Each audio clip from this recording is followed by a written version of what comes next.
how's it going, guys? It is Glake here. Alright, so first off, I want to start this video off by apologizing for the lack of YouTube videos lately. It's been quite a handful of weeks since I've last been consistently uploading videos. Last few weeks, however, I've been pretty busy prepping for E3 coverage with one of my other side projects. Now that E3 is out of the way, I decided to make a video basically about E3. This E3 was pretty different from the last few years. There were still some pretty good announcements, and I thought, you know what, how about I celebrate my return to YouTube with a video basically featuring some of my, I guess you could say, favorite announcements from E3 2016. How about we do top 5 favorite announcements? There were a lot of crazy announcements. A lot of them were kind of, I guess you could say, repeats from last year, you know, titles that were announced last year but further elaborated on this year. But you know what? I've got 5 brand new announcements that were touched on at E3, so I'm going to be talking about those in this video. Let's start with number 5. Alright, so number 5. You're probably thinking, you know what, he's probably going to announce a title I already know. But no, you're wrong. This is actually not a software title. It's actually an announcement made by Microsoft during their press conference that took place on Monday. One of the things that they announced actually kind of caught me off guard, and I actually enjoyed the announcement quite a bit, and that was the announcement of Xbox Design Lab. Now, I don't know about you, but I'm a huge freak when it comes to, you know, controller and hardware personalization, services. I thought this was pretty cool because, in all honesty, the Xbox One controller is probably my favorite controller of this generation when compared to, you know, the Wii U gamepad and the PS4 controller. I'm liking the Xbox One controller quite a bit. And basically what Xbox One Design Lab is you can, you know, if you're looking to purchase a new controller, you can basically customize it with ton of freaking different colors. I think they said there's over 8 million different combinations that you could do with the controller in terms of, you know, putting color on. You could also add your own laser imprinting if you wanted to. All for $79.99 just for the color customization, but if you want to add the laser print, it's $99.99.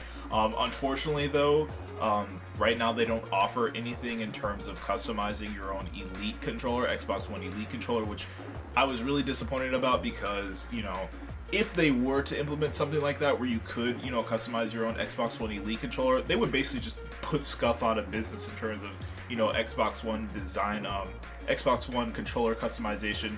Because I don't know if you guys know what SCUF is, but basically they make like controller modifications, basically so, you know, you can play your games at a higher level. You know, it's easier to move around, it's easier to shoot, you can shoot faster, that kind of stuff. That's basically what the Xbox One Elite controller allows. But unfortunately, Xbox One Design Labs currently doesn't have a option for you to customize the Xbox One Elite controllers, but hopefully they add something like that in later this September when Xbox One Design Lab officially kicks off. But yeah, that's my number 5 favorite announcement from E3 2016. Alright, so number 4, as far as my favorite announcement is concerned, would probably have to be God of War. Or I guess we could call it God of War 4, since technically this is the 4th, like, mainstream, streamlined God of War title. Yeah, this basically caught everybody off guard. I mean, at the beginning when Sony kicked off their press conference, I was not expecting to see God of War. Like, I mean, it was on my predictions list, but I imagined them showing it off at the end instead of at the beginning. But apparently, the music the orchestra was playing, because they had a live orchestra playing during the press conference the whole time to kind of like introduce new titles. Apparently they were playing the God of War theme, and I was like, I had no idea. Like, it's been forever since I heard that theme, so I was like, what's going on? And then when Kratos came out of the shadows in the house like that, I was like, oh my god, they're actually starting this off with God of War. Sony, stop slaying all these companies like this, calm down. I was going crazy.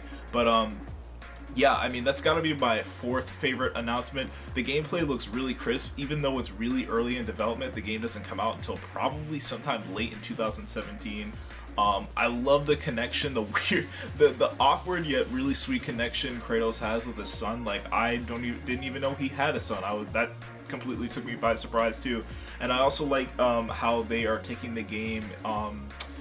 I guess they're basically transitioning it into Norse mythology. What was it before? It was Greek mythology, right? So now they're taking it into Norse mythology, which is pretty cool. And yeah, overall, I'm just really excited for the game. I'm really happy to know that, you know, God of War is still alive, and I'm glad to see that they are basically taking the story in an entire different direction rather than basically You know, continuing off what exactly happened at the end of God of War 3, even though we all don't really know what the heck went on because he kind of fell off the cliff. Spoiler alert, kind of too late for that. But anyway, before I continue ranting out about God of War, God of War and God of War 3, yes, the new God of War announcement was my fourth favorite announcement at E3 2016. So number 3.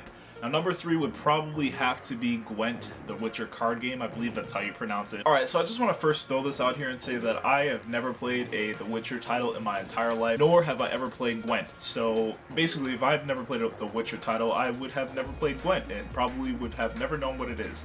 And basically, I didn't know what it was until... I don't know, until I heard about the Kickstarter only a few days ago, and I heard that the Kickstarter was successful or something like that, and then boom, here this announcement was at E3 2016. Now, it's supposed to be on, I believe, mobile platforms and Xbox One, but it's coming to Xbox One first. And basically, the reason why it's my number 3 favorite announcement is because I'm a sucker for these new CCG digital card games, man. Like, I was a huge Hearthstone player, I was a huge Hearthstone fan, I'm still a fan of Hearthstone, I just don't actively play the game anymore. But to see all these new CCGs coming up, especially ones that look like they are more in-depth and a little bit more complex than Hearthstone is, it makes me really excited to get my hands on these. I love playing deeper card games. You know, it's not Magic the Gathering because I don't have millions of dollars to spend on freaking cards, freaking pieces of paper. But these digital card games I can definitely get behind. I don't mind spending a little bit of money into them. Hopefully they're a little bit more beginner friendly in terms of collecting your cards, because right now Hearthstone, if you want to get some decent cards, yeah, you're pretty much going to be spending like $200 in expansion, you know what I'm saying? So that's kind of a lot of money. But, you know, it's really easy to jump into these new digital card games when they first come out because, you know, there's not a ton of cards. You kind of catch up quite quickly and collect everything pretty quickly and just basically jump into the competition, which is what I really hope they take, the direction they take with the Witcher card game. I hope they do, you know, cater to the competitive community a little bit. Hopefully there is some competitive play involved. But yeah, basically that is my number 3 favorite announcement from E3 2016. Number 2! That's right, my second most favorite announcement from E3 2016, I guess you can say. Now this one took me by absolute surprise. Like, I was not expecting this. As a matter of fact, I ain't even gonna lie. I was expecting this, but I was not expecting to hear about an announcement like this from Ubisoft. This title is Steep. Yes, it's that snowboarding slash ski title that they talked about at the end of their press conference.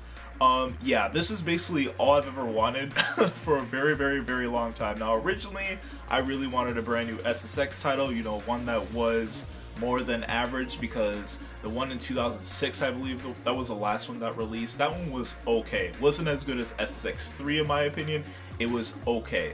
But when they came out and announced this title, Ubisoft Steep, I was like, oh my god, this is possibly going to be better than a new SSX. Now, if you guys are confused what Steep is, it's basically an open world snowboarding slash skiing game. You know, you snowboard, race down these giant mountains, you connect with other players while you're doing that, you can free skydive down the mountains and take photos and just see the freaking mountain line. It's extremely awesome.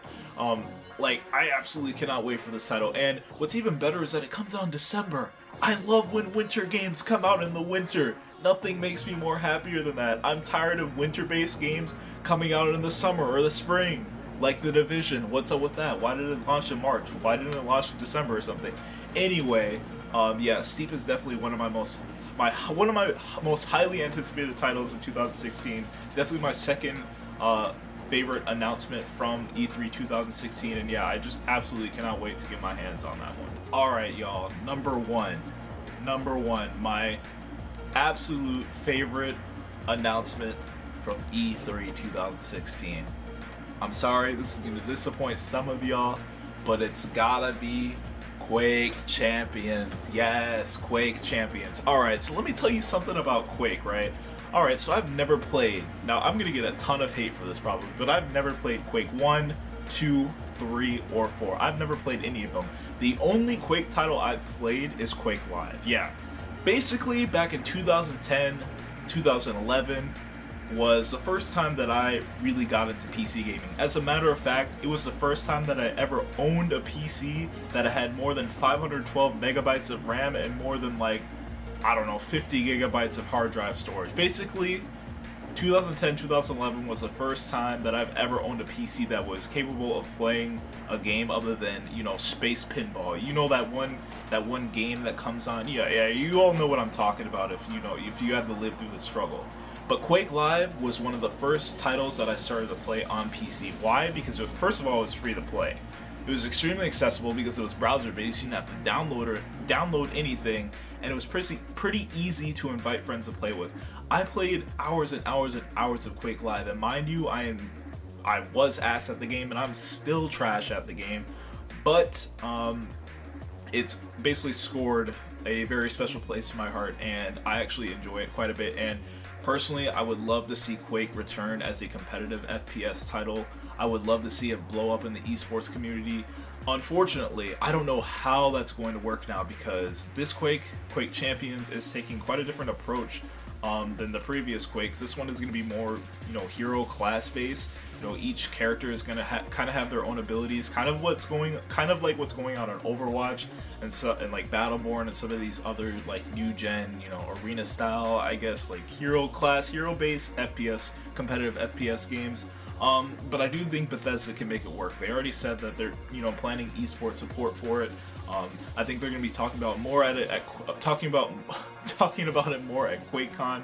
So, you know, I'm definitely looking forward to QuakeCon to hear more about it. Hopefully they'll probably have some sort of tournament, some sort of demo that people can mess with, and, you know, some sort of tournament where we could see it in like action competitively. So that'd be pretty nice. But yes, Quake Champions is my #1 favorite announcement from E3 2016. Now, there were a ton of other announcements that I also like quite a bit that I won't really go into in this video. Maybe I'll save some for future videos. But yeah, those are my top 5 favorite announcements from E3 2016. I'd be more than interested to hear about your top 5 favorite announcements. You can post those in the comments below. And if you don't have a top 5, let me know what your favorite announcement from E3 was. Let me know a whole long list of what your favorite announcements were. I'm actually really curious, because this E3 was a lot different than from the past few years.